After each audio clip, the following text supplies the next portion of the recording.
Hello మామస్ Vijay Antony Maargan talk ఏంటి హిట్టా పట్టా బిచ్చగాడి సినిమాతో తెలుగులో మంచి పేరు సొంతం చేసుకున్న తమిళ్ హీరో విజయ్ యాంటోనీ తర్వాత టైంలో తను చేసిన ప్రతి తమిళ్ సినిమాను తెలుగులో రిలీజ్ చేయడం మొదలుపెట్టాడు.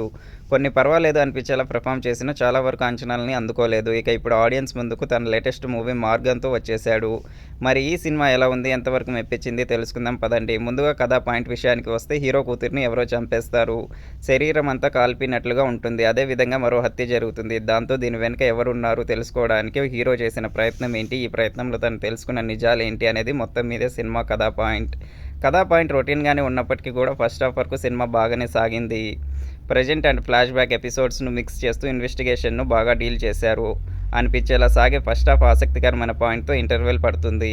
ఇక ఇక్కడ నుండి మాత్రం సినిమా గాడి తప్పినట్లు అనిపించింది. ఎటు నుండి ఎటు వెళ్ళే కథ డ్రాగ్ అవుతూ సాగుతుంది. దాంతో ఫస్ట్ హాఫ్ ఇచ్చిన డీసెంట్ ఇంప్రెషన్ సెకండ్ హాఫ్లో తగ్గుతూ వచ్చింది. మళ్ళీ క్లైమాక్స్ పర్వాలేదు అనిపించేలా ఉండడంతో ఓవరాల్గా మరీ సూపర్ అని కాదు, కానీ ఉన్నంతలో కొంచెం డ్రాగ్ అయినా పర్వాలేదు అనిపించే రేంజ్లో సినిమా ఎండ్ అవుతుంది. విజయ్ యాంటోనీ మరోసారి మంచి పెర్ఫార్మెన్స్తో ఆకట్టుకోగా బ్యాక్గ్రౌండ్ స్కోర్ కొన్ని సీన్స్కి బాగా ప్లస్ అయింది. ఎడిటింగ్ అండ్ స్క్రీన్ ప్లే మరీ అంత టైట్గా సెకండ్ హాఫ్లో రాసుకొని ఉంటే చాలా బాగుండేది.